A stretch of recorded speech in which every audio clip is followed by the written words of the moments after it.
এই সবাই শুনে যাও, আমার এই সাথে কিছু টাকা হারিয়ে গিয়েছে। যে খুঁজে পাবে তাকে 1000 টাকা পুরস্কার দেওয়া হবে।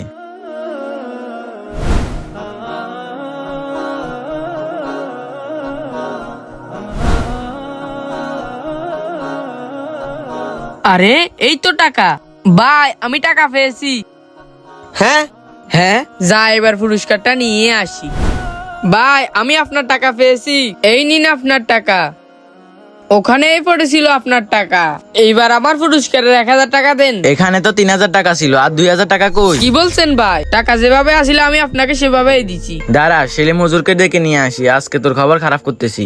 হ্যাঁ হ্যাঁ, ডেকে নিয়ে আসেন, আমি কাউকে ভয় পাই না। হ্যাঁ হ্যাঁ, দাঁড়া, ছেলে মজুরকে ডেকে নিয়ে আসি, আজকে তোর বিচার হবে।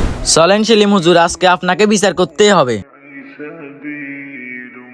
আসেন ছেলে মজুর, এখানে বসেন। ছেলে মজুর, আমার এই টাকা হারিয়ে গিয়েছিল, আর এখানে 3000 টাকা ছিল। এই টাকাটা এই ছেলেটা পেয়েছিল, এখান থেকে 2000 টাকা ও মেরে দিয়েছে। না সেলিম হুজুর, এখানে 1000 টাকাই ছিল, আমি চুরি করি নাই। কই টাকাটা দেখি। এই নিন হুজুর।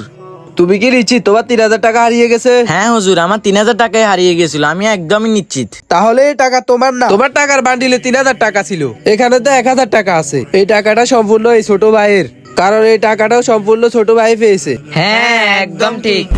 নাও নাও ছোট ভাই, এই সম্পূর্ণ টাকা তোমার। দর্শক বন্ধুরা, হুজুর কি ঠিক করেছে অবশ্যই কমেন্টে জানাবেন।